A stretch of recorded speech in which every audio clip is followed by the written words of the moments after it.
All right, good morning. So the next step is getting our tabletop pieces ready. So we've cut our two pieces. This is one of them, the matching one for the other side.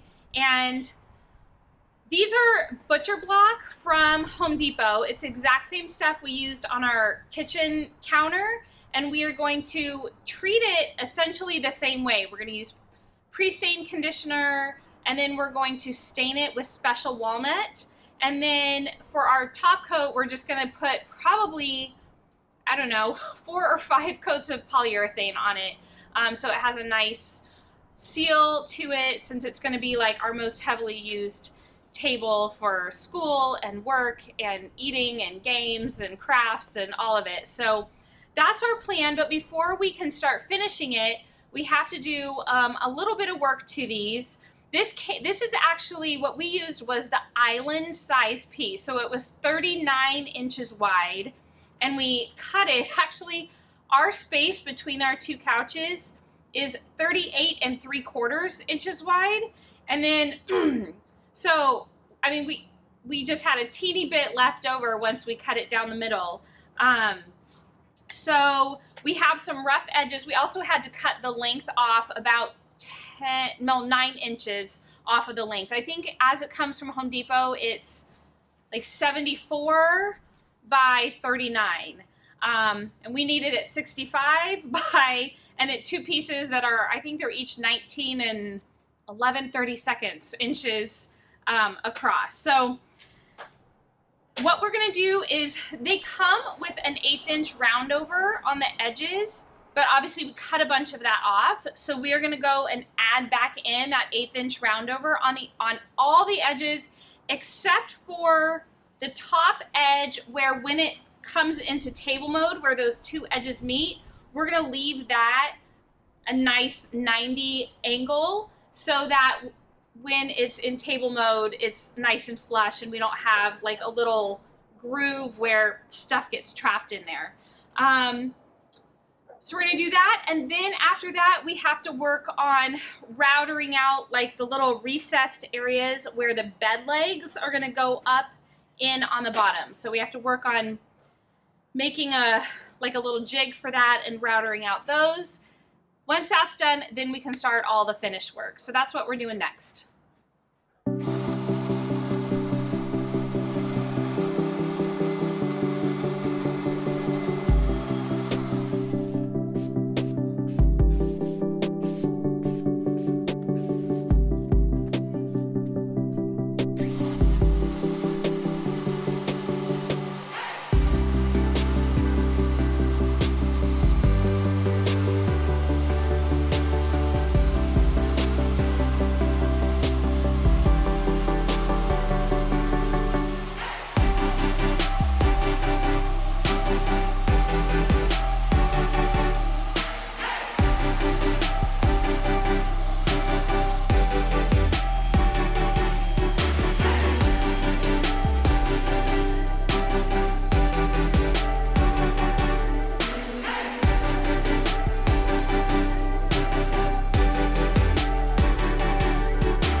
So we got all of the bed legs painted up and ready to go. And what we did, because as much as we tried to get our subfloors perfectly flat, we just know that they're not. There's a little bit of variation in our subfloors. And also right now we're just using our subfloors, and then eventually we'll have final floors put on top of that, which will adjust the height. So we were trying to figure out, how can we make these legs so that we can somehow adjust the height on each individual leg, and that we could use them now before we have our floors put down. and then use them again, you know, still be able to use them once we have our floors put down. And so what we decided to do was, when we were calculating the height, we made these actually a little bit short, and then we made 3D printed little feet that fit up inside of here, and then we calculated like the height that we would need to fit between the bottom of this and the floor. And so right now we made these to fit without any final flooring, just with our subfloors, and they literally just fit perfectly in here. If I can get them, hold on. Put it down. There we go. And they just slide in, and it just kind of looks like a little foot. It matches with the leg. And so right now we have it the height that they need to be so that it fits level with our subfloor. And then once we put in our final floor, we can just remake these and make this part a little bit shorter. And also then that way too, if there's any fluctuation, like if we need one leg to be, you know, a 32nd of an inch longer or shorter, we can do that by just making these to fit perfectly. So that was our plan. So these are going to fit up in the table, and now we have a nice little foot. And then the other thing is that then now this won't scratch up the floor like the metal could potentially scratch the floor. It's nice and smooth and just looks like it belongs on the leg. All right, so since this lid is, you know, it's kind of big, and it's also going to have a big cushion on top of it, which is, you know, going to add some weight to it, we're going to add some gas struts to both sides of the lid to both help create a stay for it so that it will stay up and we don't have to sit here holding it up if we're getting things out, as well as to prevent it from slamming on anyone's fingers. So that's the project we're going to work on right now, is installing these little gas struts. I think they're, each one will do 26 pounds, and I think they're like almost 10 inches at full extension was the size that, it was like 9.7 inches, but that's the size that we found that would work the best for the size and weight and everything of our lid and our box. So we're going to get to work just installing these. It should be a quick, simple project, and we're going to go ahead and start making some measurements and screwing in the little attachments for these.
So we got both of the struts installed, and it's nice because it just sucks it up.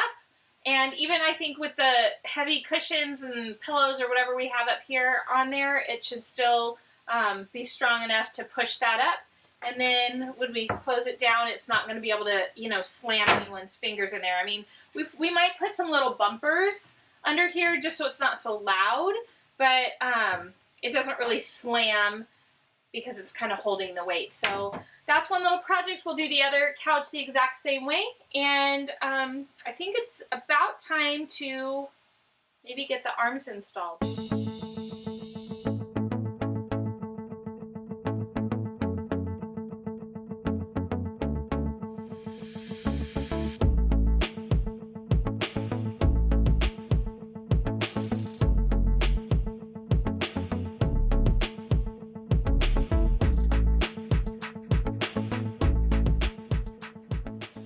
So we got the arms slash legs slid onto our hinges, and the bed legs are just kind of slid down in there, and we got the tabletops put on. So we just finishing the tabletops. We took them home and worked on them at home. We pre-stained them, stained them, did a seal coat with polyurethane mixed with mineral spirits. And then we did 4 coats of polyurethane, wet sanding them with 320 in between each coat. And then when we were done with the last coat, we wet sanded them with 320, 600, 1500, and then we polished them. These are just resting on here right now. And so we need to screw in those bed legs. And so what we're going to do is we're actually going to pre-drill and bolt in or screw in one screw per leg, so that we make sure it's in the exact right position that we want, because there's actually just a little bit of wiggle room for each leg, and we did that on purpose so that we could adjust it so that they fit together the way we want them to once they're all in place. So now that we have them in place, we can get it adjusted just right, get one screw in place, and then we can take the whole thing outside and get all the other screws put in.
So part of us sharing this whole bus building experience is also sharing with you when we screw things up and we have to make changes and how we figure that out. And this is one of those times. So part of the kind of issue with this whole project of these tables and the arms and the legs and everything was we really had to just trust that our design was going to work, and like the changes that we made to the original design, that they were going to work and our measurements were right and all of that, because there wasn't really a way to test, like, was our hinge in the right place? Well, we really couldn't know that until we actually just put it in and made it work. I mean, we based it off of our SketchUp and what it was doing in SketchUp, but you know, in real life, did we have to make any changes to that? We kind of had to bite the bullet and drill the hole for the hinge and just pray that that would work. Well, luckily that part did work. Well, another part was this whole telescoping leg issue. So the bed legs, these bed legs telescope down into the arms slash table legs. And we knew that the individual legs fit in and telescoped nicely. So the arms that these are going into are 1.5 inch square tube. These legs are 1.25 inch square tube, and they fit in there and slide in, and there is like just the tiniest bit of tolerance on the sides. I mean, they like just fit in there. And we did that because we didn't want things rattling around and banging around, and we wanted it to be nice and solid.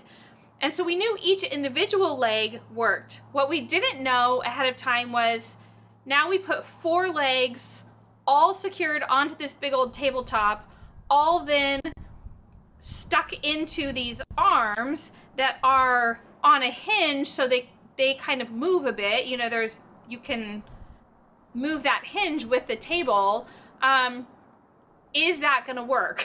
Well, we kind of had to just say, hey, here's what we're doing, and if it doesn't work, we're gonna have to figure it out. Well, that's what happened. We had to figure something else out, because even though each individual leg worked, once we put the whole thing together and we bolted some of, you know, one bolt on each leg in, we met with a couple of problems. When we tried to then go pull the whole table up out of or like the bed part of it out of the arms. So one thing was, it's because we had only put one of the bolts in these brackets, the legs were not sitting perfectly vertical. They were like just skewed because the bolt on the other side that would have corrected it back wasn't bolted in. And so inside the bigger leg, it was skewed just enough that when we tried to then lift it out, it was like scraping on the edges and it wasn't gliding smoothly. The other thing we think that it was just such a struggle to get it out. I mean, we were like, you know, we did not record that because we were just doing it to try and get it out here, and so we didn't record that part. Well, it was just a struggle to get it out, and we're like, it can't be this way. We can't have to struggle to take it out and struggle to put it in. So we think another part of the issue is it's just asking too much. These are a foot long, to go down in there, and there are such tight tolerances within the 1.5 inch square tube that having 4 of these, and they're pretty close together on then a moving hinged arm, it was just, there wasn't enough wiggle room. We made our measurements a little too tight. And so all of that to say, what do we do now? How can we fix this? We needed to somehow create some margin, some buffer, so that we can get it in and out a little easier. So here's what we decided to do. We decided to keep the 2 sort of inner legs on each table the same, because those are the ones that we are tightening in with that little bolt, and we wanted that to be nice and tight. We wanted that to be tight tolerances. So we decided to make up and give ourselves some wiggle room in the rear leg. So if you look side by side now, you'll probably be able to tell that these rear 2 legs on both of these tables are skinnier. So this is now just 1 inch square tube instead of the 1 1/4. And so it gives it a little bit more wiggle room within the 1.5 inch arms. So this stays nice and taut, and this can sort of adjust and wiggle a little bit so that when we slide it out, you know, it made it a lot easier. So what we did was we actually were able to reuse the flat bracket from the old legs. We just cut off the weld and ground it down, cut a new piece of 1 inch square tube, lined it up, re-welded it, repainted it, made new little feet for this one, and now have put these all in place. And this now is a lot easier to just slide in and out of those arms, and hopefully that will be a good fix for us. And that's just part of the process of kind of figuring all of this out as we go and making adjustments as necessary, and just having to be okay with not always having things exactly perfect or go our way the first time, which is most of the time. And that's just part of this process. So now we have all the legs, all the new legs bolted in, and now we're gonna go and try and kind of do our final test fit of sliding these in and out of the arms.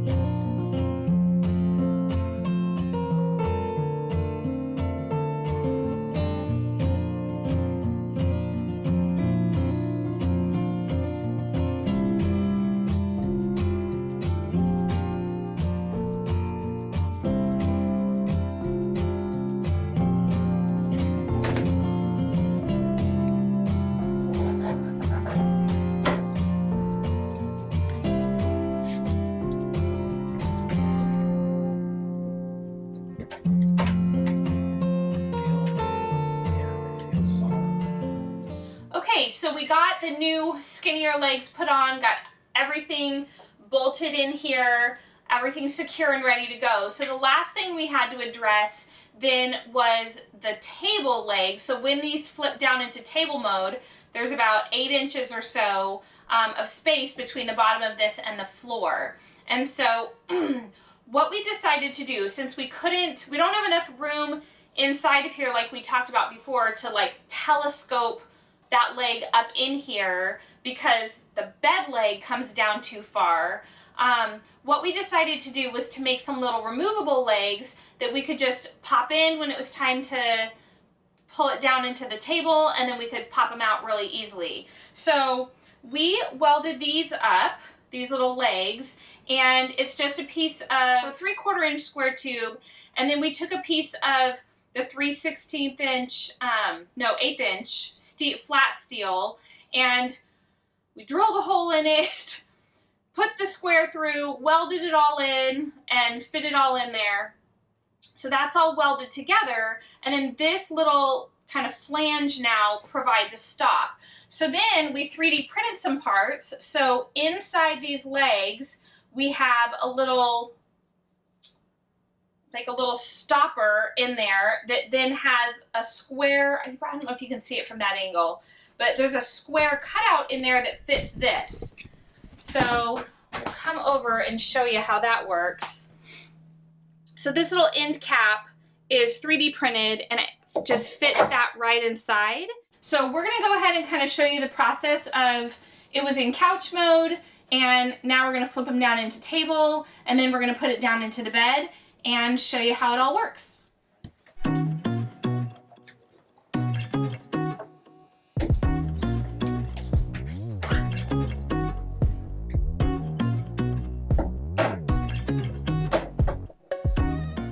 Okay, so now it's in table mode, and we've actually already been able to have some lunches here with the kids using the table, and it's going to be a nice big space for us to use for everything that we do here in the bus, and we've been enjoying it so far, and it works really well. It's really easy to flip back and forth. So now we're going to show how we would get it then into bed mode.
right, so now here we are in bed mode. We've got plenty of space. It's actually a long queen size bed. So it's about 60 inches wide, and then wall to wall we have like 90 inches. So it's actually a really long queen size bed. And we are gonna have, actually the next step and kind of the last step in this whole process is to have all the cushions made. And the cushions will basically become our mattress, and then we can just put, you know, normal bedding on it, and it'll all kind of cinch it all together and make a nice big queen size bed, which will be great for sleeping and for movie nights, and kind of a throw all the kids on here and watch a movie and have popcorn kind of time. So it's nice and solid and really easy to function and to move from one thing to the other. So we're really excited about how it turned out. So now we're just gonna kind of reverse the process as if it were morning time, and we're putting it back into couch mode or table mode for the day.